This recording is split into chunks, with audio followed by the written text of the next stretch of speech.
Bueno, después se lo vamos a pasar por WhatsApp también. Acá están un poco las ideas con respecto al tema de consulta. Recuerden, el jueves que viene, de esta semana, jueves 13 de mayo, simplemente no va a haber teoría, solamente consultas. Así que en el transcurso de hoy, que ya terminamos la primera parte de la guía número 6, la IDEOM, y después, bueno, traigan las consultas para o algún problema en particular para el jueves. Solamente hay consulta, no se toma asistencia. El martes 18, acá están los horarios, 16 horas comienza el primer parcial, y a la semana siguiente, el jueves, recuerden que el martes 25 es feriado, la recuperación es el jueves 27 también a las 16 horas de manera no presencial, y ahí están los temas. Y un poco lo que le venimos informando, ya después se los pasamos o comunicamos formalmente por Gmail y por WhatsApp, simplemente como para que tengan los horarios que faltaba definir.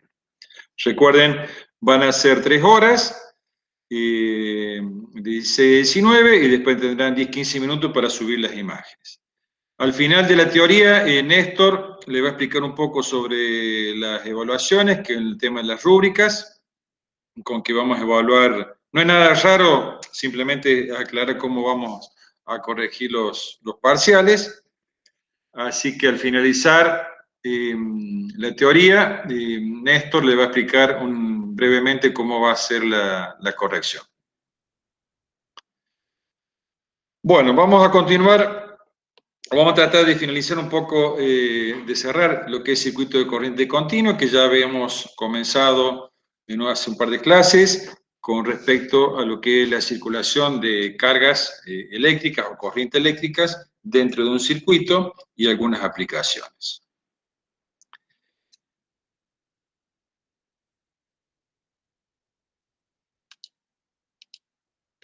Algunos repasos de algunos conceptos. Bueno, vimos obviamente en un circuito común, el más simple, en el cual habíamos definido que si teníamos un conductor y a este conductor le aplicamos una diferencia de potencial a través de una pila o batería, se establecía en todo el volumen del conductor un campo eléctrico, y este campo eléctrico, actuando sobre las cargas libres, producía el movimiento de esas cargas y el flujo de esas cargas, que en este caso al ser conductor son los electrones, constituía la corriente eléctrica. Recordemos que el flujo o el movimiento de electrones es el resultado entre las fuerzas eléctricas o coulombianas y la oposición del material al avance de las mismas. Si teníamos un material que identificamos o caracterizamos por una resistividad, una longitud y una determinada área o una sección, veíamos o podíamos definir que este material tenía una cierta resistencia que era igual a ρ por L sobre A. Y establecimos una relación entre la corriente que se establecía en este circuito cuando aplicamos una diferencia potencial, que era el L-ion, que era igual a B, es igual a I por R. Recordemos que simplemente esta ley es aplicable para resistencias óhmicas, es decir, donde hay proporcionalidad entre la tensión aplicada y la corriente que circula en el circuito, y son los problemas que vamos a hacer nosotros siempre que estamos trabajando con resistencias óhmicas. Este es el circuito más simple, la resistencia se identifica de esta manera, por lo tanto, en un circuito con la simbología correspondiente vamos a ver el circuito más elemental con una sola resistencia, de tener la fuente de tensión con su polaridad, la resistencia, y si el circuito está cerrado, tenemos una circulación de corriente, donde la diferencia de potencial, en este caso que es simple, digamos un circuito solamente, la diferencia de potencial en el extremo es la misma que la fuente, por lo tanto podemos establecer que B es igual a I por R. Recuerden que esta B, la diferencia de potencial aplicada a la resistencia, que en este caso, si esta es la fuente, el mismo potencial que tengo acá tenemos en los extremos de la resistencia. Vimos también que se podían asociar las resistencias, vimos asociación en serie.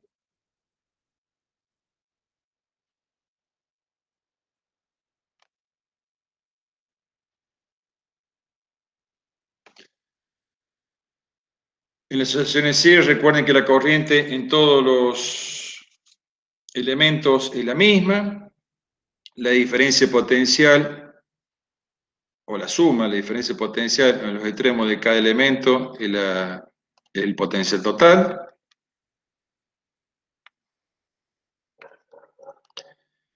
La corriente es igual para todas y la resistencia equivalente de un circuito es la suma de las resistencias individuales. En el caso en paralelo,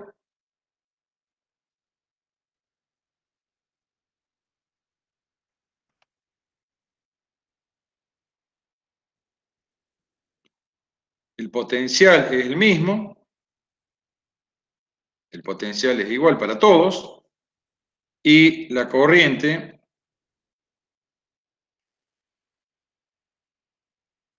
es la suma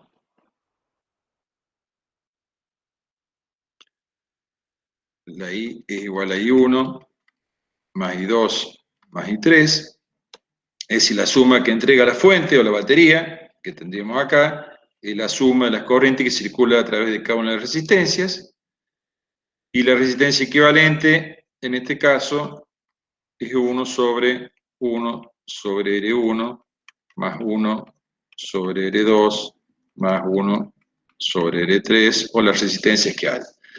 Dijimos que no confundamos y prestemos atención cuando estemos trabajando, si bien van a tener las fórmulas,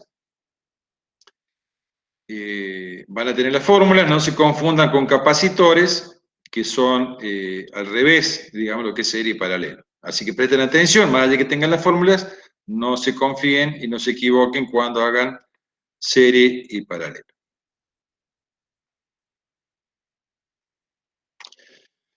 Esta es la asociación entonces de resistencia y serie en paralelo. Las fuentes también, si bien no hemos prestado atención, las fuentes también se pueden, digamos, una fuente ideal o una batería ideal es esta.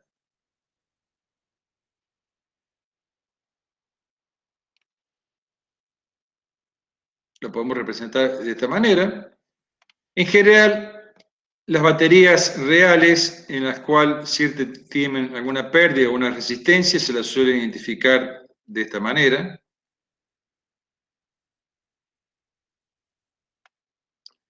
Una resistencia interna.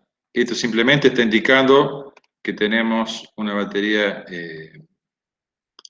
real, pero los efectos de los circuitos no nos va a modificar mucho los análisis que tengamos, porque uno podría hacer, fíjense, cuando ponemos una batería real,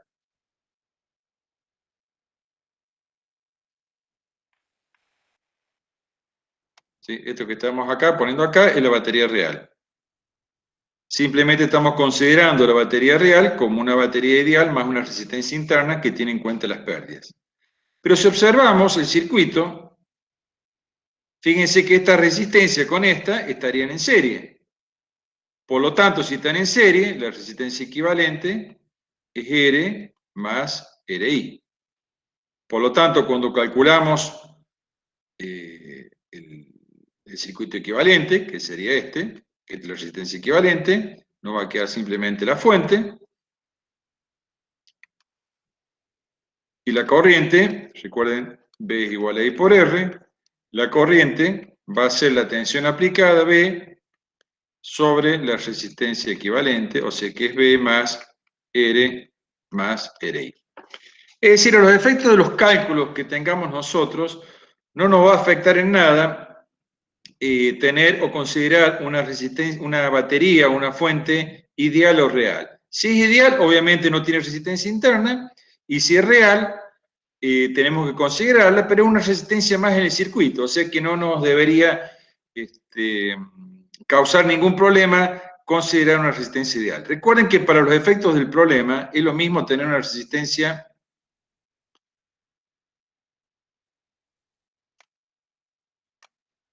para los análisis del problema, poner una resistencia acá, o ponerlo, estos son circuitos exactamente iguales,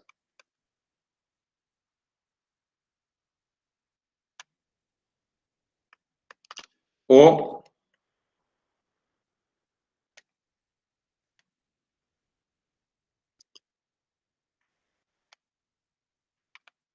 ¿sí? Son todos exactamente iguales, son todos circuitos series. Yo la resistencia cuando está en circuito serie la puedo poner en cualquier lugar y cualquiera de estas configuraciones me está expresando que ambas resistencias están en series. Entonces no debería causar problema el hecho de tener una configuración de este tipo en el cual estamos considerando las fuentes con su resistencia interna. En el problema nos pueden dar en el enunciado, donde se dice tengo una fuente de una tensión de 5 volt con una resistencia interna de 1 ohm, o directamente nos dan el circuito y nos dan los valores. Cualquiera de los dos. Recordemos que si nos dan los datos y no nos hacen un circuito, y nos dan los datos en el enunciado, no nos olvidemos de que la resistencia interna es una resistencia que se pone al lado de la fuente. Después veremos cómo lo ubicamos en el circuito. Por ejemplo, si tuviéramos un circuito paralelo, acá ya es diferente, digamos, pero lo analizamos como si fuera una resistencia más. Eso quiero explicar nomás. Si tuviéramos esto, una resistencia interna y la fuente, y tenemos un circuito paralelo,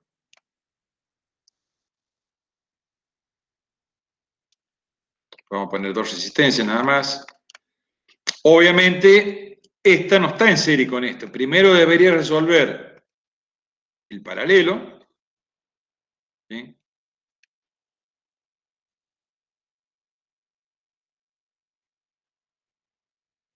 Entonces, de estas dos saco una resistencia entre 1 y 2.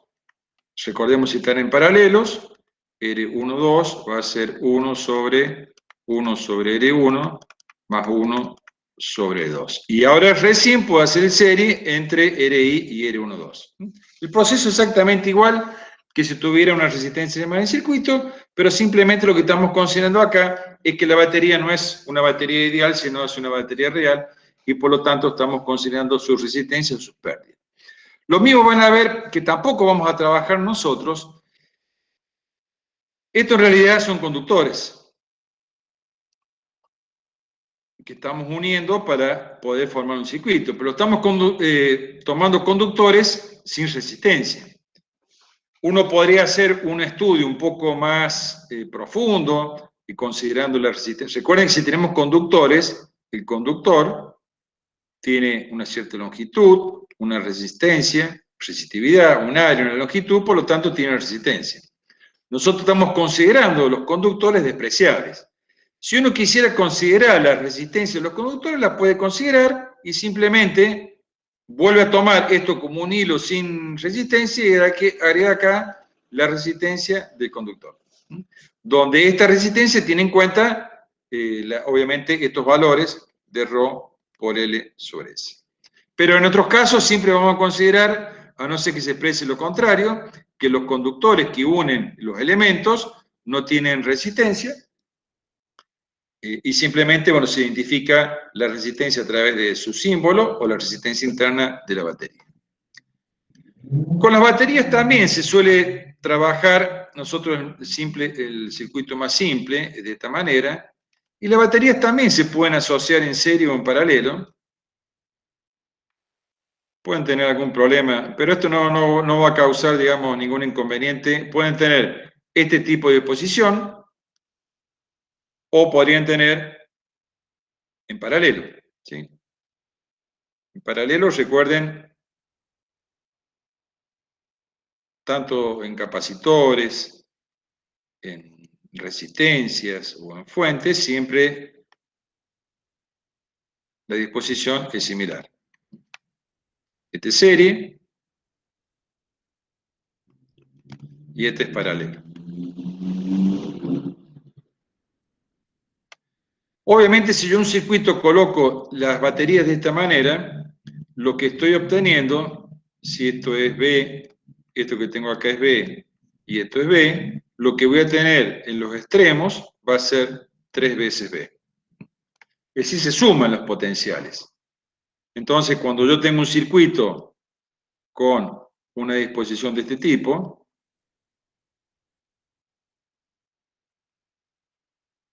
y una resistencia, lo puedo reemplazar por un equivalente con la resistencia y una fuente acá que se suman, que va a ser 2 veces B. ¿Esto cuándo se utiliza? Cuando yo quiero tener, por ejemplo, si tuviera alguna lámpara que su principio de funcionamiento funciona con 3 volts, digamos, está diseñada para 3 volts, y yo tengo baterías de 1 volt, es decir, una lámpara está diseñada o construida para que su máxima luminosidad lo tenga con 3 volts. Tiene 3 volts y una determinada potencia. Supónganse que yo tengo baterías o pilas de 1 volt. Obviamente, si yo pongo una batería, esta lámpara, con esta batería de 1 volt, la luminosidad va a ser muy pequeña, porque recuerden que la luminosidad está en función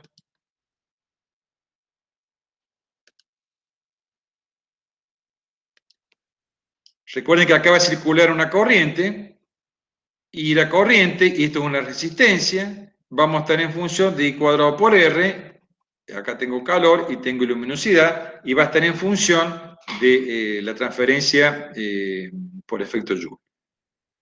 Obviamente esto se va a calentar, va a alumbrar, pero poco, porque esto está diseñado para que alcance la máxima luminosidad con 3 volts. Entonces, ¿qué se hace si tuviera esta condición? Y bueno, agrego una serie de pilas, en serie, que esto lo van a ver en muchos también en dispositivos, que ponemos para ahí una pila o 2 pilas o 3 pilas, dependiendo del dispositivo. Entonces puedo colocar 1 volt, 1 volt y 1 volt. En los extremos voy a tener 3 volt. Y acá sí voy a tener la máxima luminosidad, porque le estoy agregando la diferencia de potencial con la cual ha sido diseñada la lámpara. Este es un tipo de configuración en el cual las baterías están conectadas en serie. No le digo la inversa, porque podría estar al revés, lo cual no tiene sentido. Si yo pongo una batería de esta manera y pongo una batería al revés, se puede hacer, pero no tiene sentido, porque estoy anulando el potencial de una con respecto a la otra. Es decir, este tipo de configuración no tiene sentido poner 2 baterías, porque directamente, si esto es 1 volt y esto es 1 volt, la diferencia de potencial acá es 0. Entonces no tiene sentido poner baterías de esta manera. Y en paralelo, como vimos anteriormente, lo que hago es la diferencia de potencial. En este caso, la diferencia de potencial siempre es la misma, porque están todas en paralelo, por lo tanto, la diferencia potencial es B. ¿Para qué se utiliza esto que nosotros no vamos a hacer la diferencia? Quizás en algún problema pueden tener este tipo de configuración en serie, pero no en paralelo, porque esto generalmente cuando se trabaja, y creo que tengo alguna diapositiva acá que pueden ver, es cuando yo necesito mayor corriente o tensión. Por ejemplo, acá tienen conexión en paralelo y en serie, y para nosotros las baterías, siempre que le conectemos en un circuito, nos van a entregar la corriente necesaria del circuito, pero en la realidad no es así, sino que las baterías, además de su tensión o diferencia de potencia que entregan, deben tener la capacidad capacidad, que es la cantidad de carga que pueden entregar. Bueno, y eso obviamente va a depender del diseño que tenga. Por ejemplo, acá tengo dos en paralelos, 12 volt y 200 amperes, significa que pueden entregar una batería de 12 volt, 200 amperes, puede entregar 200 amperes por hora. Y después se agota.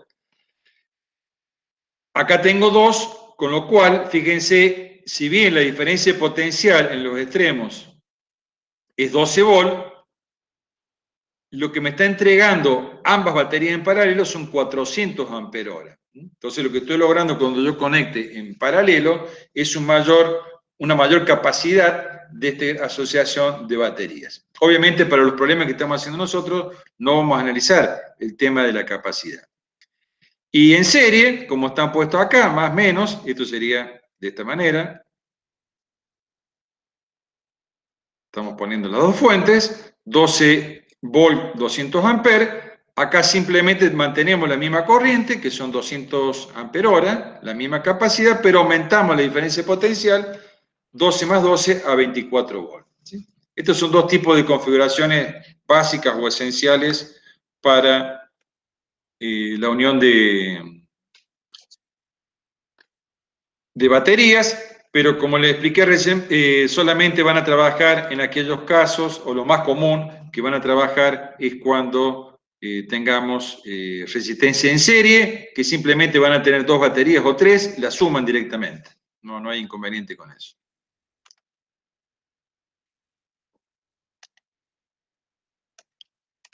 En general, los circuitos en continua, ustedes van a trabajar circuitos complejos, digamos, que pueden tener más de una resistencia en serie o en paralelo, de este tipo, más complejos, simplemente agregar resistencias, con los cuales siempre ustedes pueden llegar a obtener o llegar a un resultado de un circuito equivalente, como el que hemos visto aquí.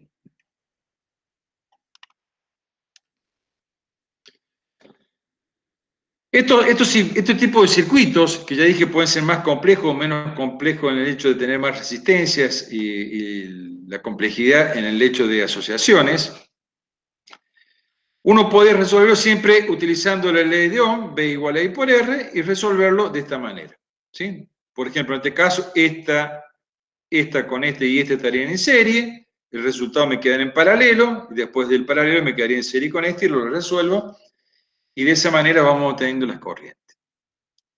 Hay otros circuitos que son más aún complejos en el hecho que pueden tener este tipo de configuración.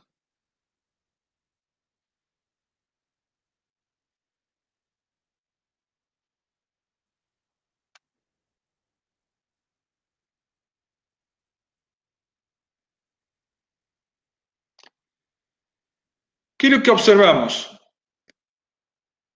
Que ya no tengo una sola fuente, sino tengo más de una en otras partes del circuito. Y acá ya no puedo ir sumando, como decía, sí puedo sumar en una misma línea la resistencia, pero después no puedo reducirlo el circuito a un circuito de este tipo, con una sola fuente y una sola resistencia. Acá ya no se puede hacer esto, con lo cual hay que buscar otro tipo de recurso para poder resolver este tipo de circuitos en los cuales exista más de una fuente en diferentes lugares. Es decir, si tuviéramos una fuente sola, por ejemplo acá, si tuviera una acá, esto sí lo puedo resolver porque directamente yo sé que las puedo sumar y dejar una sola. Pero si tengo en otros lugares del circuito, en otras conexiones del circuito, otras fuentes, ya no puedo resolverlo por la ley de Ohm y tengo que recurrir a alguna otra estrategia que vamos a ver ahora para resolver circuitos más complejos.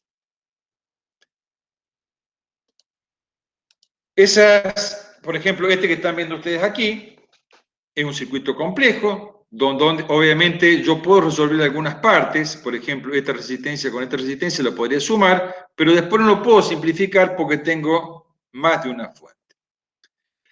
Algunos conceptos que vamos a ver ahora y que tienen que ver con...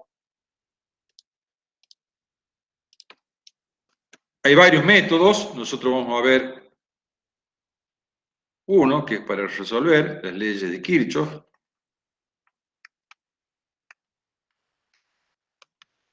Son dos leyes, la primera ley y la segunda ley.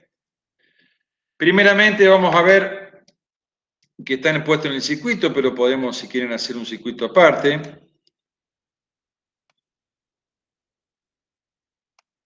Vamos a dar simplemente las leyes, no vamos a tener los...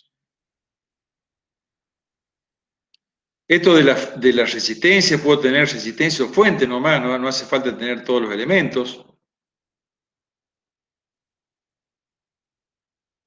Así que vamos a hacer así de esta manera para que vean que podemos tener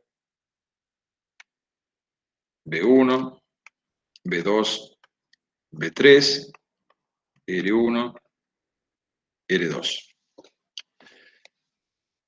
Este es un circuito en el cual nosotros no podemos resolverlo, no podemos simplificarlo, es decir, yo no puedo obtener un circuito equivalente de esta manera. ¿Sí? Yo no puedo llegar a este tipo de circuito. Por lo tanto, lo tengo que resolver de otra manera. Una manera son las leyes de Kirchhoff. Vamos a ver lo que es un nodo o un nudo.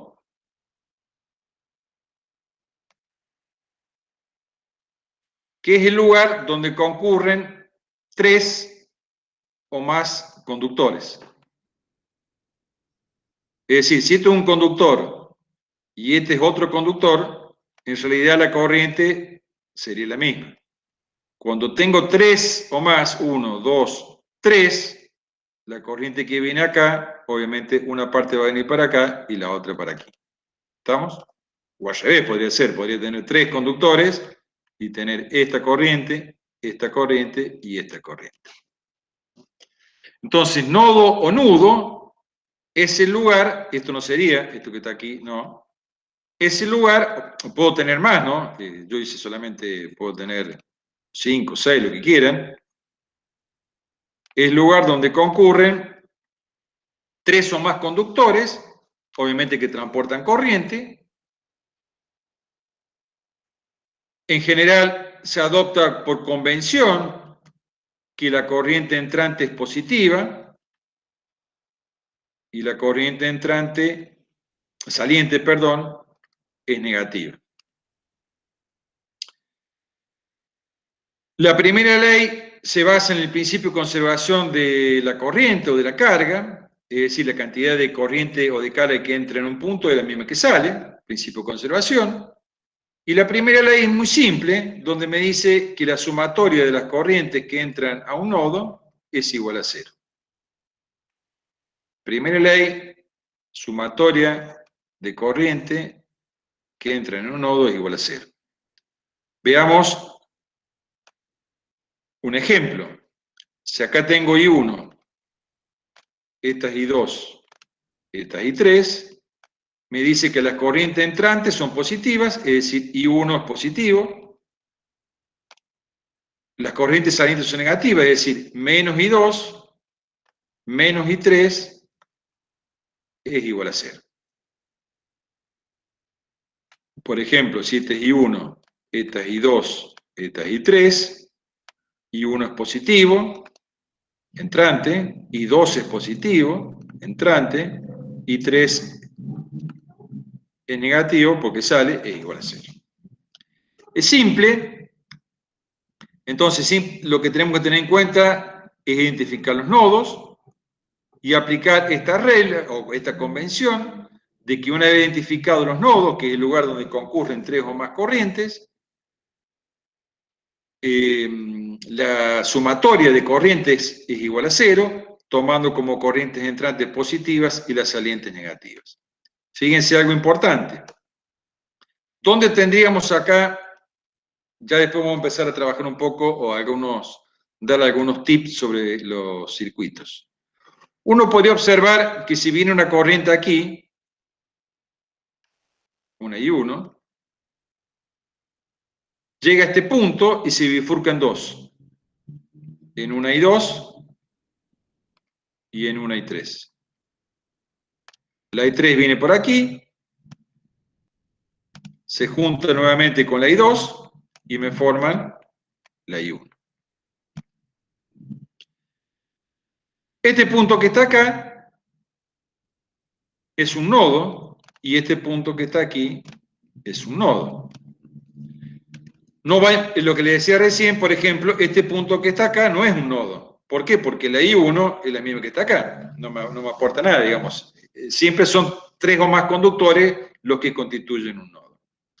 Entonces uno podría plantear la primera ecuación de nodo, sumatoria de I igual a 0, por ejemplo en el nodo A, tomando las positivas, las corrientes que ingresan al nodo positiva, me quedaría I1, y las salientes negativas, menos I2, menos I3, igual a 0. Podría tomar el nodo B, pero no me va a aportar nada porque es combinación lineal del anterior, es simplemente pero si lo quieren lo podemos plantear, este nodo A y este nodo B serían las entrantes positivas, I3 más I2 menos I1 es igual a 0. ¿Sí? El anterior multiplicado todo por menos. En general, ya vamos a ver la cantidad de ecuaciones que tenemos que hacer, pero no todas las ecuaciones de nodo me sirven, sino generalmente son n-1, es decir, de la cantidad de nodos que hay, los que me sirven son n-1. Acá si hay 2, solamente la que me aporta es una sola ecuación. Esta es la primera ley de Kirchhoff, que tiene en cuenta el principio de conservación de la carga o de la corriente, y recordemos que está tomando, y por convención, las corrientes positivas, las que entran, y las que salen negativas. Es simple y no debería, lo más complejo por ahí, que ya lo vamos a ver, es identificar los nodos, cuáles son los nodos que hay, identificar bien las corrientes. Entonces, nodo-nudo es el lugar donde concurren tres o más conductores. Si esto es un nodo y esto es un nodo, obviamente fíjense que de A a B yo puedo ir de acá, o puedo ir por acá, o podría ir por acá. Esto que está aquí, desde A a B, se denomina rama. Eso es una rama, esto es otra rama, y esto que está acá sería otra rama. Digamos, una definición de rama podría ser el conductor, que contiene elementos pasivos y activos como resistencia o fuente, o solamente fuente, es un conductor que contiene elementos y que va de un nodo a otro nodo. ¿Sí? Entonces uno podría identificar diferentes nodos, ramas. Una sería esta, las puedo separar, otra sería esta, y otra sería esta. Rama 1, rama 2, rama 3. Este es el punto A, este es el punto A, el nodo A, este era A, este es B, este es B, y este es B. Entonces, rama es aquel circuito en el cual se unen conductores, o va de un nodo hasta otro nodo, y que contiene elementos pasivos o activos. Fíjense acá tengo resistencia, o podría tener solamente resistencia, o puedo tener solamente fuentes, o fuentes y resistencias. Cualquier combinación que tenga. Estos serían ramas. Y lo otro que vamos a definir son mallas. Malla es la sucesión de dos, teníamos esto recién, estos son ramas, recuerden.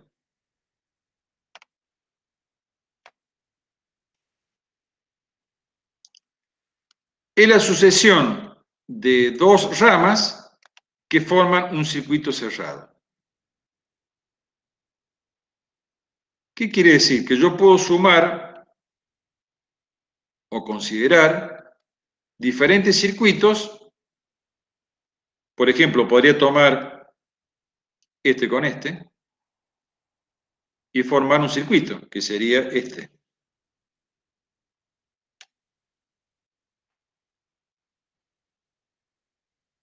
O podría tomar este circuito, que sería este que estamos viendo acá. O podría tomar, sin tomar el del medio, podría tomar, digamos, este sería.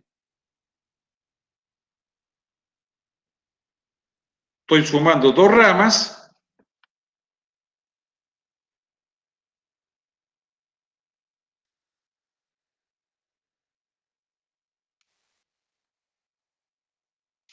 Entonces, malla es la sucesión de dos ramas. Esta es una rama, esta es una rama, recuerda esta rama. Es la sucesión de dos ramas que me definen un circuito cerrado. Es decir, si yo uno esta con esta, me queda un circuito cerrado. Si uno esta con esta, me queda un circuito cerrado. Y si uno esta con esta, también me queda un circuito cerrado. Cualquiera de las tres son mallas. Fíjense que acá lo van a ver también en este ejemplo, en el primero que vimos. Acá se ve mejor. Este sería un circuito cerrado y este sería el otro circuito. O el externo, sin considerar la línea del medio, también me define un circuito externo. Una vez que yo defino las mallas, establecemos, o se puede establecer, no lo vamos a hacer ahora porque no tiene sentido, la segunda ley, que me dice que la sumatoria de I por R es igual a la sumatoria de las tensiones. Esta es la segunda ley, que tiene en cuenta que si yo recorro una malla y voy evaluando las caídas de potenciales, recuerden que I por R, esto es potencial y esto es potencial, me tiene que dar, generalmente lo vamos a plantear como sumatoria igual a 0, me tiene que dar igual a 0. No es complejo, vamos a ver cómo es el proceso para plantear una malla. Así como dijimos, los circuitos, digamos, en general, como ustedes también van a trabajar en la ley de Ohm, en general las incógnitas son las corrientes, es decir, yo tengo los valores de resistencia y tensión, y en general las incógnitas son las corrientes, por ejemplo, I1, I2 e I3. Si tengo tres incógnitas, al menos necesito para resolverlo tres ecuaciones. Las ecuaciones, ¿de dónde salen? Fíjense, una ecuación va a aportar la sumatoria de I igual a 0, que es la primera ley de Kirchhoff. Dijimos que de los dos nodos solamente había uno, porque este nodo, el de abajo, es exactamente el del mismo de arriba multiplicado por menos, con lo cual no me aporta nada. Y las otras dos ecuaciones van a salir de mallas. De mallas, lo mismo, no se pueden utilizar todas las ecuaciones. En general, puedo plantear esta, y si planteo la exterior, esta ecuación es combinación lineal de las otras dos. Entonces, las que me van a aportar las otras dos ecuaciones, la segunda y la tercera ecuación, son las otras dos ecuaciones de mallas. ¿Cómo se resuelve un problema de este tipo? Aplicando la ley de Kirchhoff. Volvemos acá hay un ejemplo también similar, donde tenemos un circuito complejo, tenemos los nodos, ahí tenemos un nodo, ahí tenemos otro nodo, A, B, tenemos C, ¿sí? Donde concurren tres o más corrientes, D, E, F no, porque la corriente que viene acá es la misma que sale, ¿sí? F no existe. Por cada rama es algo muy importante, eso que estamos viendo ahí, por cada rama, y eso es un error muy común que hay que tratar de evitar. Por cada rama circula una corriente y nada más que una. Es decir, como si fuera una tubería o una manguera, con lo cual no puede existir dos tipos de caudales. Por lo tanto, la corriente que circula acá es la misma que circula acá y es la misma que circula acá. Por cada rama existe una sola corriente. Acá existe la misma, I2, y acá existe I3, que viene por acá y sale por acá. No puede haber más de una corriente en una rama. Eso es muy importante, porque una vez que nosotros definamos la rama, me van a definir la cantidad de corriente que yo tengo en un circuito. Obviamente acá, en un circuito bastante complejo, fíjense que las ramas van de nodo a nodo. Si esto es un nodo, ya tengo identificados los nodos, son todos estos nodos, estoy seguro que son nodos. En cada rama que va de un nodo a un nodo voy a tener una corriente. I1, voy a tener una I2 que va de B a C, voy a tener una I3 que va de A a C, una I4 que va de C hasta E, una I5 que va de D a B, una I6 que va de D a E, y una I7 que va de E a D. Ahí me queda uno más acá, y 8 de A a E. Fíjense, este es, si bien pareciera un circuito no tan complejo, tengo 8 corrientes, por lo cual voy a tener que resolverlo utilizando 8 ecuaciones que van a ser correspondiente a n-1 de los nodos más las mallas. Acá fíjense que ya podemos a simple vista ver circuitos cerrados, porque esto es una malla, una rama, perdón, de B a C, de C a es una rama y de A a B una rama, o sea que acá tendría una malla, un circuito cerrado. Acá tendría otro circuito cerrado. Y acá tendría otro circuito cerrado. Ya vamos a ver cómo se redactan los circuitos. Vamos a ver los pasos que tienen que seguir para resolver los circuitos por Kirchhoff. Lo primero es la suma, digamos, de las dos leyes. La suma de corrientes que entran a un nodo o una unión debe ser igual a las corrientes que salen. Este es simple, identifico los nodos o los nudos, y lo que hago es simplemente un balance de carga o de corriente, que la cantidad de carga que entra en un nodo es igual a la que sale. Y la segunda es que la diferencia de potencial a lo largo de un circuito cerrado o malla debe ser cero. Este ya lo vamos a analizar con un ejemplo. Algo muy importante como regla mnemotécnica y que sirve muchísimo para poder resolver los circuitos es que, bueno, ahora los planteamos con un ejemplo, creo lo más fácil.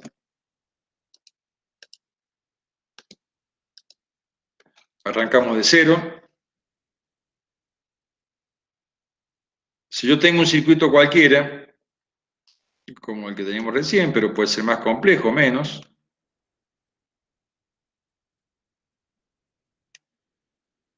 siempre en general me van a dar las fuentes de las tensiones, las resistencias, y las incógnitas van a ser las corrientes.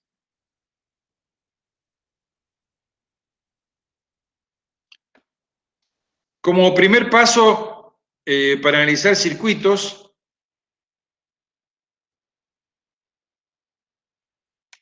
recuerden, en las baterías siempre es menos el segmento más chico y el más grande el positivo. Esto ya lo tenemos claro, que es la identificación de la polaridad de la fuente. Es muy importante porque ahora vamos a trabajar con la segunda ley, sumatoria de I por R igual a sumatoria de F, de tensiones, o la diferencia igual a cero, la suma total es cero. Y lo que nosotros debemos evaluar es si ya identificamos, también sabemos los nodos o nudos, que son acá, el lugar es esto, donde concurren tres o más corrientes. Entonces yo, a simple vista, ya sé que tengo una rama, dos ramas y tres ramas. Por lo tanto, voy a tener tres corrientes. Algo muy importante y que simplifica mucho las cosas es que la ley de Kirchhoff, de Kirchhoff aplicada a este circuito, no es necesariamente saber para dónde va la corriente. Yo me puedo equivocar, es decir, uno de ustedes puede decir va en este sentido y puede venir otro compañero y hacer un problema y decir no, para mí va en este sentido. Y están bien los dos. Después, cuando calculemos el resultado, me puede salir I1 igual a menos 2 amperes o I1 igual a 2 amperes. El que me dice menos 2 amperes significa que este menos, el signo, es opuesto a lo que yo grafiqué, que dice, si me salió menos, esta corriente iría al revés. Si me sale positivo, significa que el sentido que yo adopté es el correcto. ¿Sí? Entonces, esto es muy importante porque no nos tenemos que detenernos en ver cuál es el sentido de circulación de la corriente. Podemos usar algún sentido predictivo, digamos. Recuerden que en general uno pone por la convención que tenemos como si fueran circulando las cargas positivas. Uno siempre hemos adoptado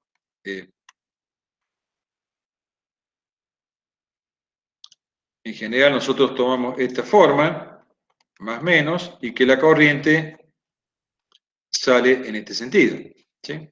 De más a menos. Entonces uno podría decir, bueno, la corriente sale, vamos a usar esa simbología o esa convención, pero no significa que tenga que ser de esa manera. Entonces vamos a poner, acá tengo la I1, acá la I2 y acá la I3. Recuerden que estas corrientes, estas corrientes solamente circulan por la rama, es decir, la I1 o la I2, perdón, viene así, la I1 es esta, y la I3 es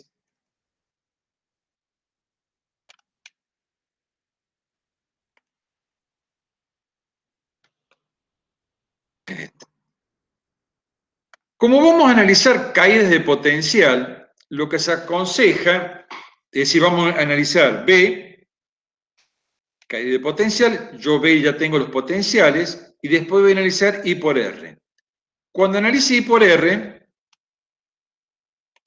voy a hacer I1 por R1, que es la caída de potencial. Lo aconsejable es ponerle la corriente debajo de cada resistencia y poner su potencial. Es decir, si la corriente va en este sentido, significa que la corriente, recuerden, esto lo hicimos cuando vimos el idioma, esto no significa que este potencial sea negativo y este positivo, sino que este es mayor a este. Esto lo vimos como una equivalencia de hidráulico, que para que circule el fluido tiene que existir una diferencia de altura con respecto a este punto, con respecto a este. Con la corriente es similar. Para que fluya la corriente, siempre va a ir de un potencial mayor a un potencial menor. En este, por ejemplo, si pongo la corriente, acá no tengo resistencia, y en R2, si la corriente va así, el potencial es este y este. Siempre va de un potencial mayor a un potencial menor.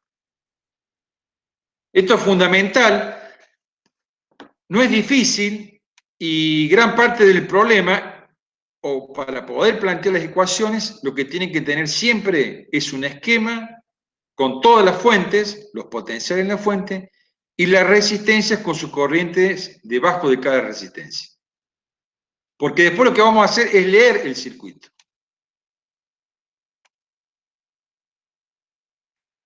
Y fíjense cómo lo vamos a resolver a través de una simple regla. Yo voy a partir de un punto, la segunda ley es recorrer una malla completa, es decir, parto de un punto, voy leyendo los potenciales y termino en el mismo punto. Y la regla, es decir, si yo estoy recorriendo así,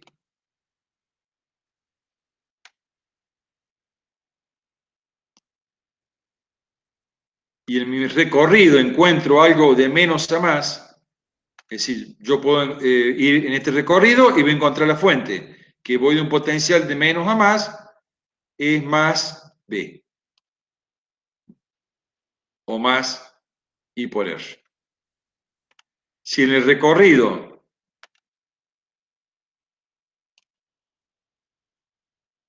¿qué hago?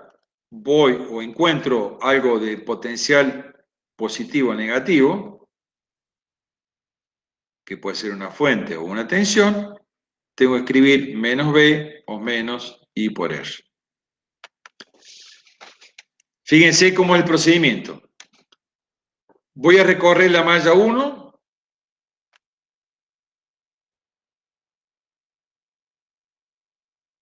¿sí? En sentido horario. Lo puedo hacer al revés, es decir, puedo partir desde A, partimos desde A, podría partir desde B, lo mismo. Tengo que ir de un punto y volver al mismo punto. Lo puedo hacer en sentido horario o en sentido antihorario, exactamente lo mismo. Supónganse que recorro la malla 1 desde A y voy leyendo esto y voy anotando. Vengo. ¿Qué me encuentro? La batería 2. Voy de algo positivo a negativo. Voy de más a menos, que tengo que poner menos B2. Sigo. No tengo nada, no tengo nada, no tengo nada. ¿Qué me encuentro? Una batería. Voy de menos a más. Si me encuentro algo de menos a más y es una fuente, va más B1. Seguimos. ¿Qué me encuentro? Una resistencia o una caída de potencial, que es I por R. Voy de más a menos. Si de más a menos, va menos I1 por R1. Llegué al punto de inicio, es igual a 0.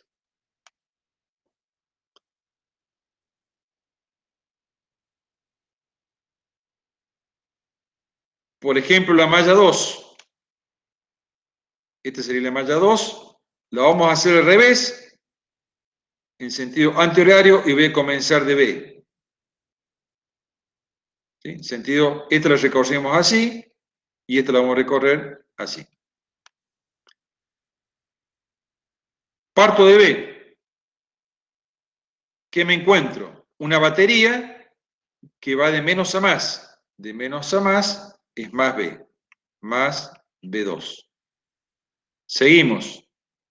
Sigo avanzando, me encuentro una resistencia, una caída de potencial que es I por R. Voy de menos a más. De menos a más es más I3 por R2. Seguimos. Vengo por aquí, me encuentro con una caída de potencial de una fuente que va de más a menos. Si va de más a menos, es menos B3. Seguimos y llego al punto en donde inicié el recorrido, por lo tanto, es igual a 0. De esta manera, hemos obtenido dos ecuaciones, más las ecuaciones, la primera ley, esta es la segunda ley. Recuerden, la primera ley era sumatoria de I igual a 0, que podemos hacer I1 positivo, más I2 positivo, más I3 positivo, igual a 0. Entonces ya tenemos las tres ecuaciones que me van a poder determinar. Obviamente, fíjense que acá, indudablemente, hay una corriente, porque nunca la suma de tres números positivos me puede dar 0. Hay indudablemente una corriente que me va a dar negativa.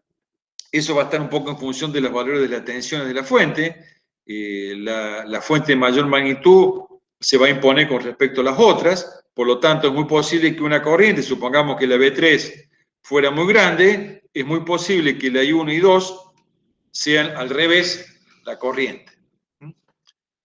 El sentido de circulación. Por lo tanto, me va a salir, cuando calcule al final, I1 me va a salir menos, como dije recién, 2 amperes, significando que el sentido que yo presuponía al principio es inverso. Pero no me tengo que preocupar cuando yo comienzo el problema en definir cuál es el sentido de circulación de la corriente. Lo puedo poner, como dijimos acá, en función de las convenciones, que siempre la corriente sale del borne positivo de las baterías, pero estamos viendo que acá, en este caso, hay algunas baterías, que eso después ya lo vamos a ver en el práctico, que en general una batería, como dijimos recién, siempre la corriente que está entregando es en el sentido de la FEN, es decir, en este sentido de la corriente. En este caso la batería está funcionando y está entregando potencia. En caso que suceda al revés, es decir,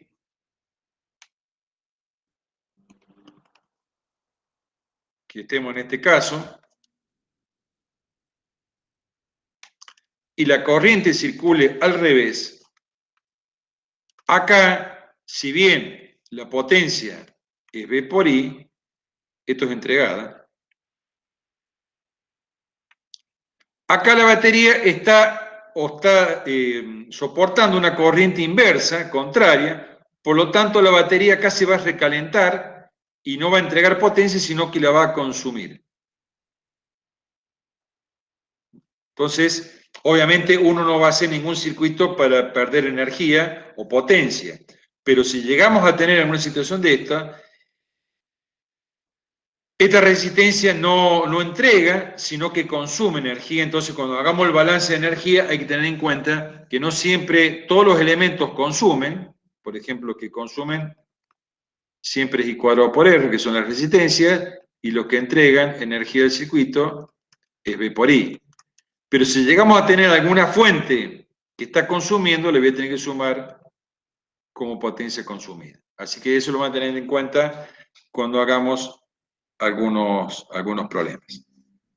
Esto muy, digamos, en este caso, por ejemplo, si uno tuviera que hacer un balance de energía, la potencia consumida va a ser I1 cuadrado por R1 más I3 cuadrado por R2, y me tengo que fijar si alguna fuente de esta, la corriente, me dio negativa.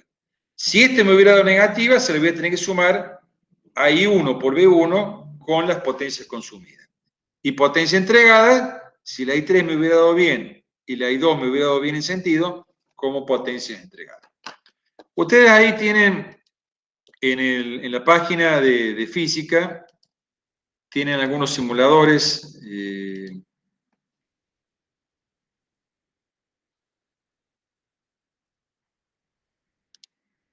Tienen un par de circuitos acá que pueden, yo los bajé aquí, estos, que pueden, digamos, practicar, les son interesantes, como el que estamos haciendo acá, que son, por ejemplo, fíjense que acá están un poco mejor y pueden identificar, está con distintos colores lo que son las ramas, están los nodos en rojo, tengo las tres ramas, una verde, una azul y una violeta, o fucsia, que son las ramas, y la sucesión o la suma de dos ramas me da una malla. La malla es un circuito cerrado, es decir, la azul con la fucsia me definen un circuito cerrado.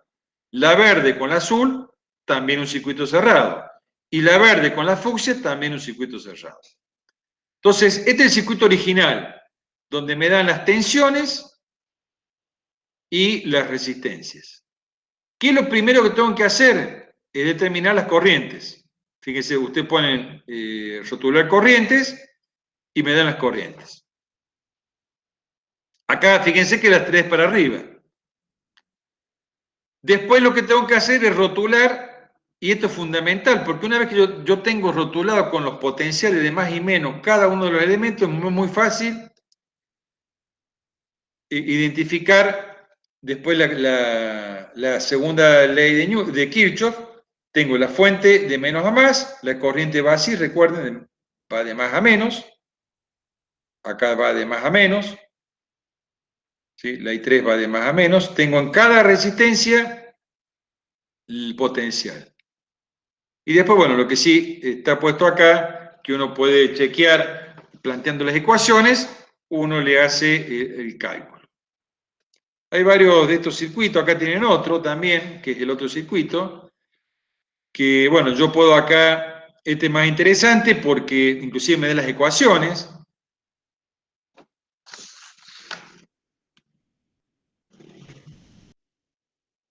Fíjense que puedo variar la tensión de la fuente, ¿sí? Puedo cambiar también la batería, o el sentido de decir, lo que le decía recién.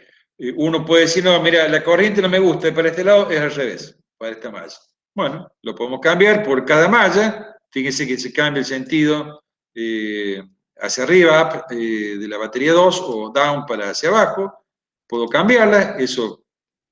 Puedo cambiar las baterías, las fuentes, la magnitud, y puedo cambiar la magnitud de las resistencias. Y fíjense que acá al lado están las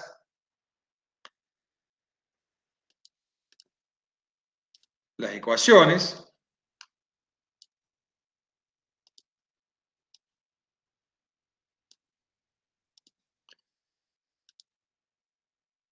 Fíjense para este circuito,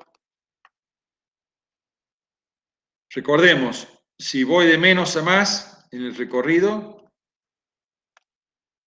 es más B o más I por R, y si voy en el recorrido me encuentro de más a menos, es menos B menos I por R. Por ejemplo, esta es la malla de la izquierda. La malla de la izquierda. Comenzamos, por ejemplo, de este punto. Vengo y me encuentro la fuente de menos a más. Si quieren lo hacemos aquí. Acá no está hecho, pero yo les recomiendo que ustedes en el práctico, en el problema, en el parcial, porque estos son temas de parcial, siempre traten, para poder hacerlo bien, de agregar los signos en cada uno de los elementos. Estamos tomando solamente la malla de la izquierda, que es la que vamos a analizar ahora. Esto es R2. Fíjense, si la corriente yo la puse de esta manera, significa que la I1 va de esta manera. Esto es más y menos. Una vez que yo le pongo el flecha a la corriente, en este sentido va de un potencial mayor a un menor. La I2 también va hacia abajo. Y esto es más y esto es menos. Entonces, vamos a analizar este circuito. Vamos a partir de este punto, del punto A, y vamos a recorrer de esta manera. Vengo. Fíjense, voy avanzando, voy de menos a más. Si es de menos a más, es más B1. Sigo. Acá me encuentro una caída de tensión en la resistencia, voy de menos a más, es más I1 por R1. Seguimos. Me encuentro con otra fuente de menos a más, es más B2. Seguimos. Y acá voy de más a menos, para ir de más a menos, menos I2 por R2 igual a 0. Esta ecuación es la primera que tienen ustedes acá, que es B1 más I1 por R1 más B2 menos I2 por R2 igual a 0. Este es el procedimiento para hacer. Acá está lindo esta simulación, porque a ustedes les permite trabajar cambiando los signos, los valores, y le da las tres ecuaciones. Van a ver acá que van a tener un sistema de tres ecuaciones con tres incógnitas, que lo pueden resolver por determinante, Gauss, sustitución, como quieran, y van a tener que obtener los valores. Fíjense que interesante acá, en este ejemplo, fíjense que la I1 me da negativa, la I2 positiva y la I3 negativa. Quiere decir que en este circuito es indudable que hay dos corrientes que son negativas. Y eso se debe ver porque la batería, la I1, la I2, digamos, hay baterías que están I1 negativa y la I3 negativa. La I2, ¿sí?, está entregando, la I2 estaría entregando en este sentido y las otras estarían consumiendo. Entonces, bueno, eso lo van a tener que analizar cuando determinen potencia consumida y almacenada.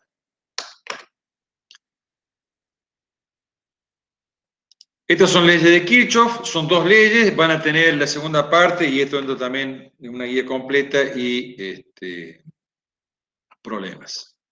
Y para finalizar esta guía, simplemente les voy a dejar, vamos a ver un poquito lo que es circuitos. Vamos a ver las ecuaciones solamente para circuitos. Observen lo siguiente, tengo acá un capacitor y una batería.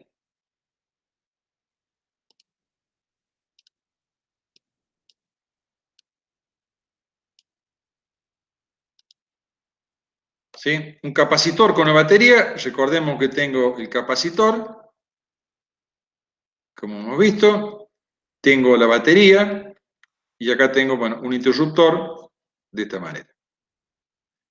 Cuando yo cierro el interruptor, ¿qué pasa? Dijimos que las cargas se empiezan a mover y esto se empieza a cargar de esta manera. ¿Sí? Se empiezan a cargar. Recuerden que acá hay un dieléctrico o un vacío. La circulación solamente es por el exterior del circuito.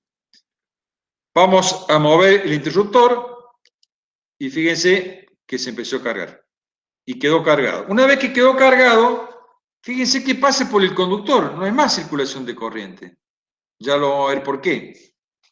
No es que se siga circulando corriente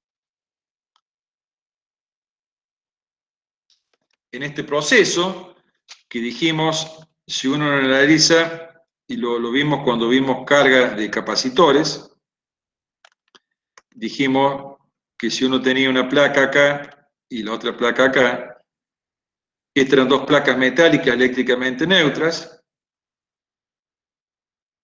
y cuando uno cerraba el interruptor se establecía un campo eléctrico donde las cargas, por ejemplo esta negativa, se desplazaba de esta manera y quedaba aquí.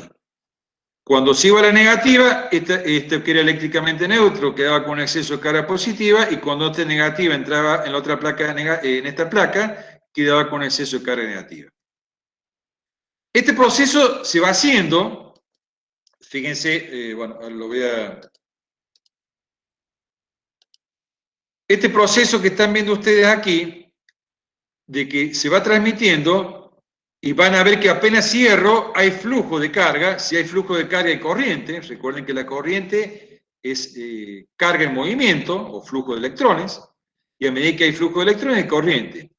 Y eso lo van a ver por la circulación de carga. Pero llega un momento en que estas cargas, ¿sí? Llega un momento en que el potencial en el capacitor, recuerden Q es igual a C por B, el potencial en el capacitor es Q sobre C.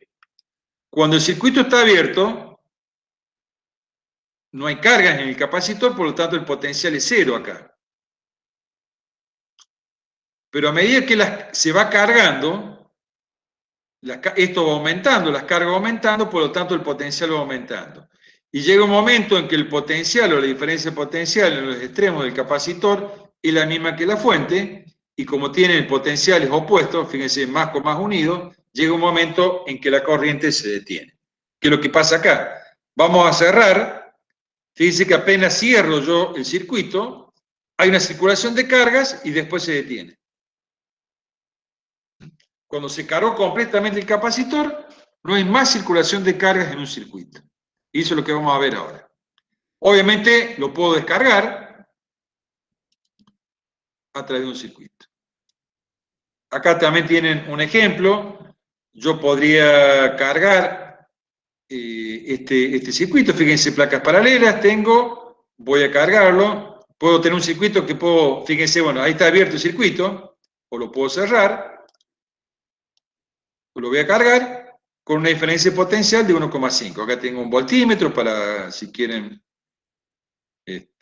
trabajar con las, para medir, 1,5. Lo vamos a cambiar si no me da negativo. Entonces yo cargué el capacitor. ¿Está bien? Fíjense que si yo lo desconecto, el capacitor, recuerden que es un dispositivo destinado a almacenar carga, por lo tanto quedó cargado. Fíjense qué pasa si después ese elemento lo conecto con una resistencia, que es una lámpara. Se descarga a través de una resistencia.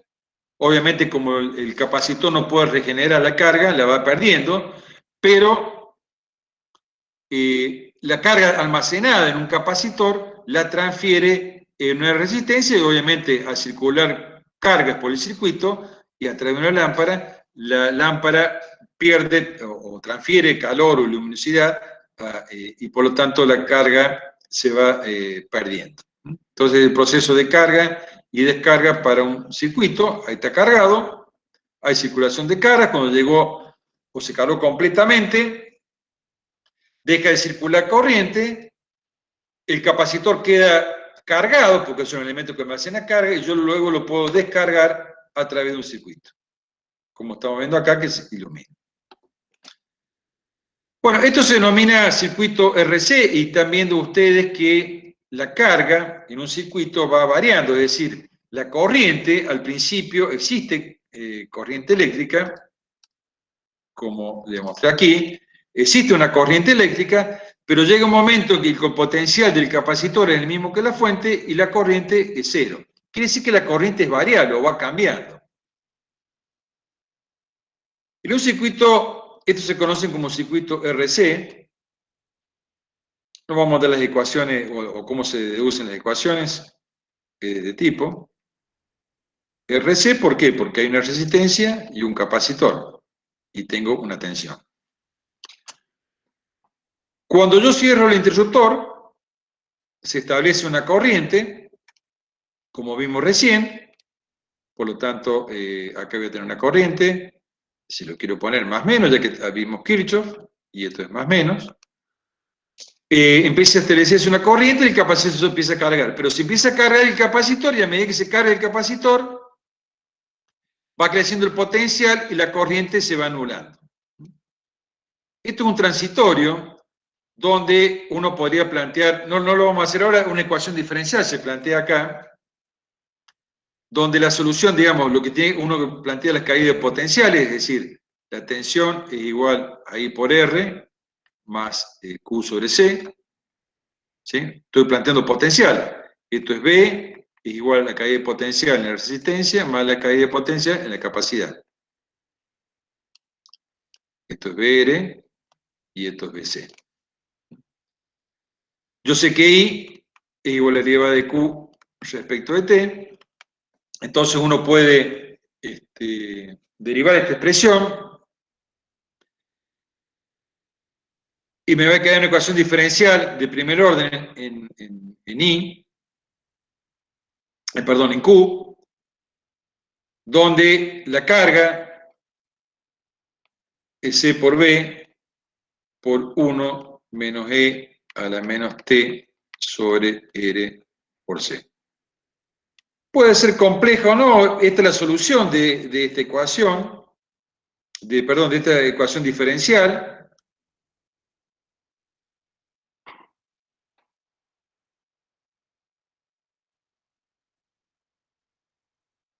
Esta ecuación diferencial, donde veo que la corriente, o la carga, perdón, no, el capacitor no se va cargando en forma instantánea.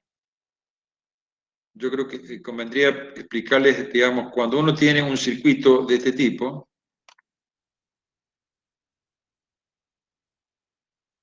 R y B, y ponemos un interruptor acá, si uno grafica la corriente en función del tiempo, cuando está abierto, la corriente vale 0. Cuando yo cierro el interruptor, lo cierro, se establece una corriente acá que vale B sobre R. Pasa esto. Acá cierro el interruptor. Es decir, si está abierto, la corriente vale 0. Cuando cierro el interruptor, se establece una corriente constante que vale este valor B sobre R. Pero cuando tengo un capacitor, vimos que al principio la corriente había corriente y a medida que pasa el tiempo se va anulando. Eso es porque se va cargando el capacitor y fíjense que obtenemos una expresión de carga que es, esto es una exponencial, Q es C por B por 1 menos E a la menos T sobre R por C. La gráfica de carga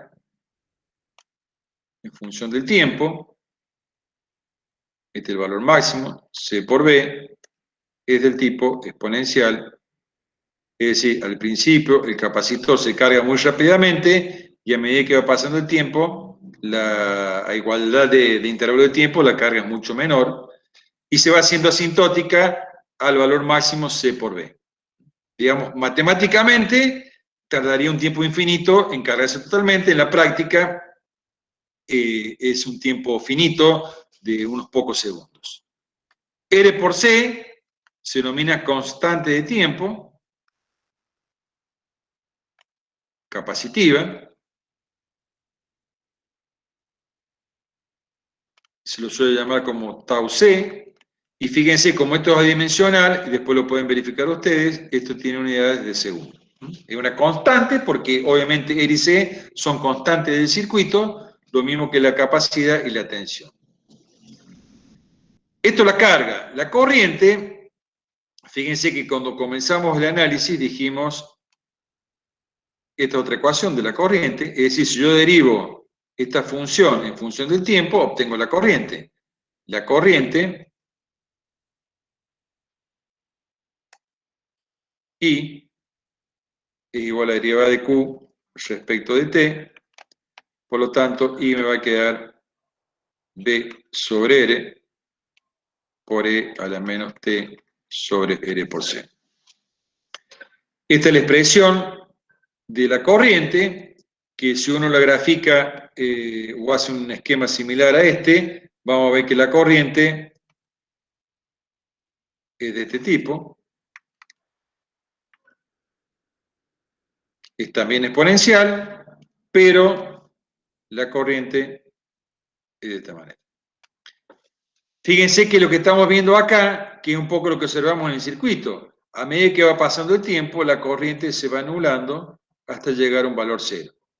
Eso sucede cuando el capacitor se cargó completamente.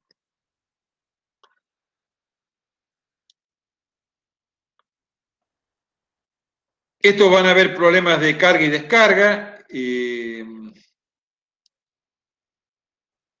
En capacitores, digamos, el proceso de carga y descarga en un capacitor, que al principio la corriente es máxima. Creo que acá tengo algunas simulaciones, digamos, que pueden ver corriente en estos circuitos. Fíjense acá la corriente, a medida que se va cargando el capacitor, obviamente la corriente es cero, y fíjense lo que está mostrando acá, un poco que al principio hay flujo de movimiento de cargas, por lo tanto hay corriente, y cuando el flujo de cargas deja de circular, la corriente se hace cero. Y también puedo graficar voltaje en función de el voltaje en la resistencia y el voltaje en el capacitor. El voltaje es similar en el capacitor y es proporcional a la carga. Así que sigue la misma instancia. Bueno, de esto también el final de lo que corresponde a esta unidad de circuitos de corriente, de circuitos RC. Y dejamos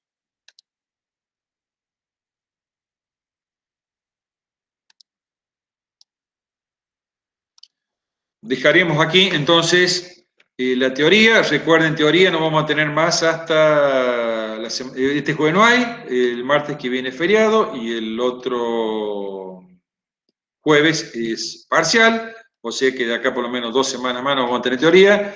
De todas maneras, esto después lo podemos volver a retomar cuando comencemos los prácticos, porque van a comenzar con leyes de Kirchhoff y circuitos RC. Podemos hacer un resumen nuevamente cuando comencemos con la parte práctica.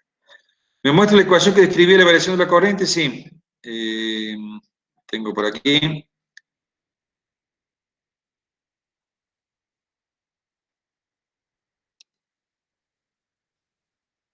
No, este de acá. La derivada de la corriente es B sobre R por E a la menos T sobre RC.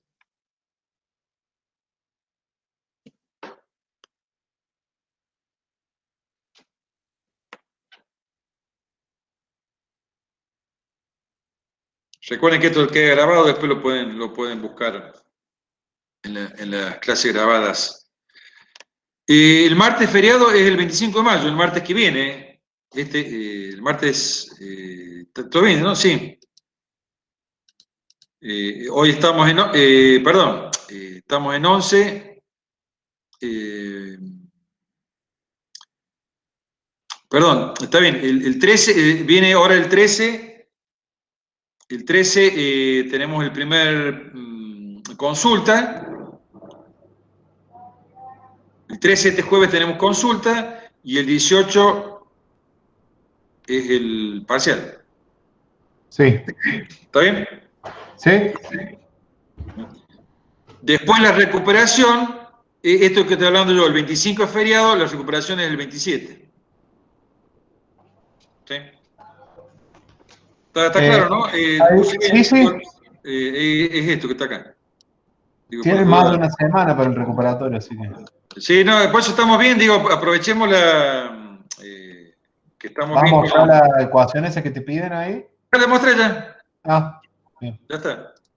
Esto está correcto entonces. ¿Sí?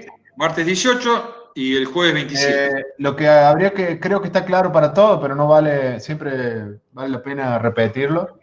Si tienen bien en claro el procedimiento, cómo van a trabajar para el parcial. Creo que todos. Bueno, ahora, Fede, ahora yo, ¿cómo es? dejo acá y Néstor le puede explicar un poco lo que va a ser las rúbricas. Bien. Y le explicamos la metodología de... Después yo separo el video voy a separar lo que viene ahora, lo voy a separar para que quede solamente la parte donde explicamos la metodología del parcial. Bueno. Dale, entonces, ¿quieren explicarlo? Después de Néstor, entonces arrancamos la práctica. Sí. Bueno. Yo dejé ahí de proyectar. Dale, bueno. Ahora presento, Ricardo, vos, Sergio.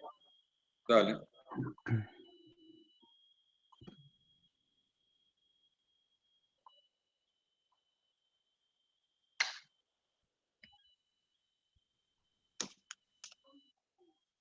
Bueno, buenas tardes. Lo que vamos a explicar ahora es los criterios de evaluación que vamos a considerar en el parcial. ¿Y cómo lo vamos a hacer? Nosotros vamos a evaluar los problemas en función de una rúbrica de evaluación. ¿Y qué es una rúbrica? Nosotros básicamente es una matriz de doble entrada donde nosotros previamente ya hemos fijado cuáles son los criterios de evaluación. Y por ejemplo, uno de los criterios que vamos a considerar es si el estudiante identifica y extrae los datos. Muchas veces esos datos pueden ser explícitos o implícitos, es decir, que pueden estar dados o se pueden dar por ya sabido, con las correspondientes unidades, unifiquen las unidades, y el estudiante puede identificar las incógnitas. ¿Para qué? Para poder ampliar las leyes electrostáticas correspondientes. Recuerden que en este primer parcial vamos a evaluar todo lo referente a la ley de Coulomb, campo eléctrico, potencial eléctrico, que ya les explicó Sergio. Ese sería el criterio de evaluación. En base a ese criterio de evaluación, se desglosan lo que son los que nosotros denominamos los descriptores. Y por ejemplo, uno de los descriptores que el que nosotros mejor consideramos, decimos que el estudiante identifica y extrae todos los datos, los reemplaza con las unidades, realiza las conversiones correspondientes y identifica las incógnitas. Ese sería lo máximo del descriptor. En base a eso van disminuyendo y podemos decir que el descriptor que se encuentra en esta columna, que el estudiante identifica y extrae todos los datos con las unidades, pero no realiza las conversiones. Y el caso más desfavorable es que no logra identificar ni extraer los datos. En cuanto al primer criterio. Esto va a quedar grabado para que ustedes lo puedan ver. Inclusive se los voy a pasar en PDF para que lo tengan. Es importante que ustedes sepan cómo se los va a evaluar. Un segundo criterio de evaluación es que el estudiante realice un esquema o una interpretación gráfica del enunciado que los va a ayudar a favorecer la comprensión del problema. Lo mejor es que ustedes realicen un esquema completo, gráfico. Coloquen los datos, las incógnitas, muy importante, de forma clara y prolija. Y en base a eso, empiezan a disminuir. Pueden ser que ustedes realicen un gráfico completo o un modelo mental, pero no colocan datos, no ponen las incógnitas, o directamente no realizan un gráfico o un modelo del enunciado. No logran ustedes realizar o hacer una interpretación gráfica de lo que se les está pidiendo. El otro criterio es la parte metodológica, que corresponde al cálculo analítico de la o las incógnitas, aplicando las leyes correspondientes y realizando las operaciones matemáticas. Lo mejor que es que ustedes realicen los cálculos analíticos de todas las incógnitas, que apliquen las leyes electrostáticas correspondientemente, que reemplazan los valores de las variables con las unidades, que realicen los despejes correspondientes en forma ordenada. Eso es lo ideal. En base a eso empezamos a disminuir y decimos, bueno, puede ser que ustedes realicen los cálculos analíticos, apliquen las leyes, pero no me reemplazan las unidades. O directamente no logran realizar los cálculos, ¿no? O aplican las ecuaciones erróneas. Y el último criterio de evaluación es que ustedes analicen los resultados obtenidos en función de las unidades y los valores obtenidos. Así puede darse el caso que ustedes analizan el resultado obtenido y lo hacen en función de las unidades. Supongamos, les pide calcular la fuerza, ustedes saben que la fuerza se expresa en Newton. Bien, lleguemos a que sea Newton, no que ustedes me pongan la ecuación en Newton, porque a veces uno hace el análisis de las unidades y resulta que no les está dando Newton, pero ustedes sí saben que les tiene que dar en Newton, entonces lo ponen. Entonces, en base a eso, empiezan a disminuir y pueden ser, como les decía, que ustedes detallen los valores de la magnitud evaluada, pero no analizan la unidad. O directamente no detallan los valores y supongamos si les pide calcular una distancia, me dicen la distancia es de 30 segundos, por decir algo, y ustedes saben que la distancia no se expresa en segundos, entonces ahí faltó análisis de los resultados obtenidos. Esto que nosotros denominamos excelente, puede ser la columna del medio competente, son los niveles de dominio. Estos no influyen mucho, sino lamentablemente nosotros tenemos que poner números. Y decimos un 20, un 60, un 100 es el excelente. En base a esto es que nosotros vamos a evaluar cada uno de los problemas. Por ejemplo, vayamos a un ejemplo. Les dice 3 cargas, y este es un problema que tienen ustedes en la guía y nosotros con la comisión en la cual estoy lo hemos recalcado muchas veces. 3 cargas se ubican en las posiciones fijas, como se indica en la figura, y nos pide calcular la fuerza eléctrica total sobre la carga que se encuentra localizada en el origen. Y les da el esquema. ¿Qué hacemos nosotros? Transcribimos de nuevo el esquema, hacemos lo que les decía, identificamos los datos. Tengo 3 valores de carga, 2 valores de distancia, como pueden ver acá a mí originalmente me lo habían dado en centímetros, lo paso a metro para trabajar en el sistema internacional. Si bien acá no me están dando cuáles son cada una de las cargas, yo digo, bueno, me piden calcular la fuerza que obra en la carga que está en el origen. Digo, bueno, tengo una carga Q1 que es positiva, tengo una carga Q2 en el origen que es negativa, tengo una carga Q3, tengo las distancias de separación entre las cargas, entre la carga 2.1 y la carga 2.3, y empiezo a analizar y digo, bueno, tengo 2 cargas, una positiva, una negativa, sé que existe una fuerza de atracción y dibujo un vectorcito F2.1, hago el análisis lo mismo con la carga Q3, una carga negativa con una carga negativa, existe una fuerza de repulsión. Bien, como sé que son vectores y los vectores no los puedo sumar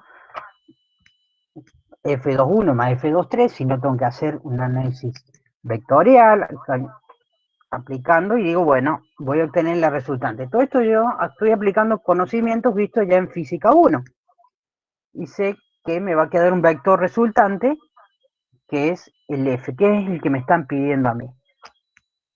Este es un análisis gráfico de extracción de datos, identifiqué cuáles son mis incógnitas, hago un esquema gráfico. Entonces ahora lo que me resta es hacer la parte analítica.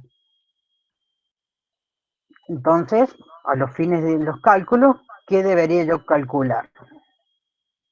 El valor, el módulo de F2.1 y el módulo de F2.3. Voy muy rápido porque esto ya lo hemos visto en la parte práctica cuando vimos en la parte de la ley de Coulomb. Entonces, ¿qué hacíamos? Aplicábamos ahora sí las leyes electrostáticas, aplicamos la ley de Coulomb para cada una de las fuerzas. Trabajo con los valores. K yo sé que vale 9, exponencial 9, Newton metro cuadrado sobre Coulomb cuadrado. Recuerden que las ecuaciones se las vamos a dar nosotros. Federico ya les subió, creo, las ecuaciones. Entonces, ¿qué hago?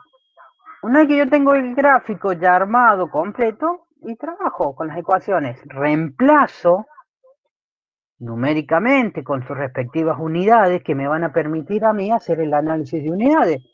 Coulomb por Coulomb, Coulomb cuadrado, con este Coulomb cuadrado se me va, esto en metro cuadrado, con este metro cuadrado me queda Newton.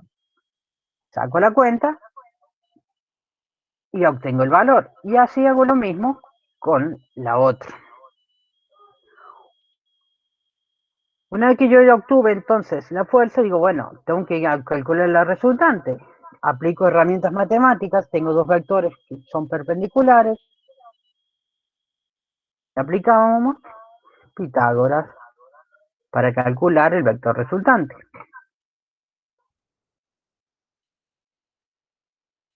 Calculo el valor de la fuerza. Recuerden que al estar trabajando con vectores, recuerden que los vectores quedan identificados cuando tenemos módulo, dirección y sentido y un punto de aplicación. En este caso el punto de aplicación ya lo tenemos. La parte gráfica ya la hicimos. Nosotros estamos haciendo acá el análisis, el cálculo analítico, el cálculo del módulo. Por lo tanto, yo ya sé que mi vector resultante es un vector de módulo 7,6. Pero no queda definido solamente. Tengo que calcular el valor del ángulo. Y para eso sigo haciendo uso de las herramientas matemáticas, funciones trigonométricas que me van a permitir calcular el valor del ángulo. Ahora, yo cuando veo y digo, bueno, obtuve el valor y hago un análisis. Y bueno, estos 71 más o menos es este ángulo. Queda claro más o menos cómo queremos que ustedes trabajen tanto para este problema como para cualquier otro tipo de problema. A veces un esquema les ayuda a interpretar. Por más insignificante que sea algo, les ayuda a comprender. No sé si quieres algunas dudas al respecto, si quieren que volvamos. Sergio, ¿querés ampliar algo más al respecto?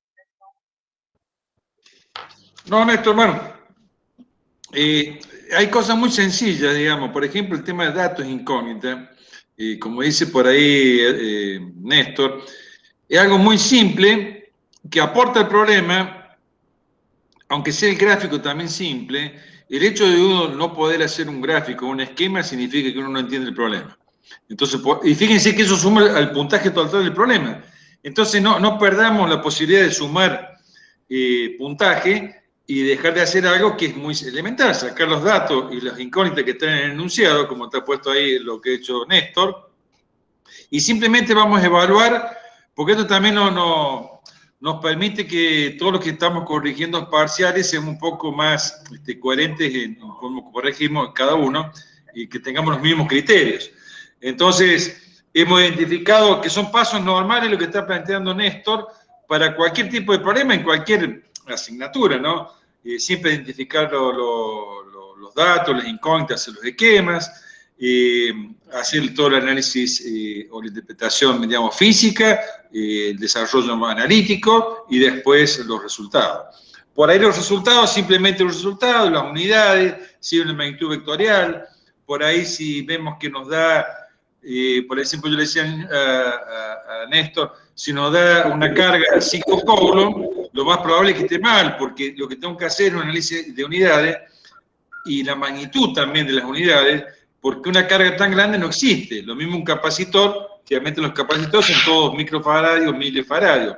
No puede ver capacitores tan grandes. Entonces, no siempre nos quedemos con el valor, sino también que analicemos los valores que estamos obteniendo.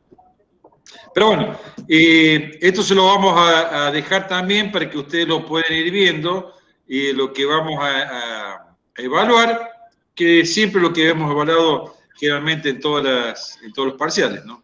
Así que bueno, quedamos a disposición de cualquier consulta o duda. Bien, bueno, ya saben entonces cómo lo vamos a evaluar.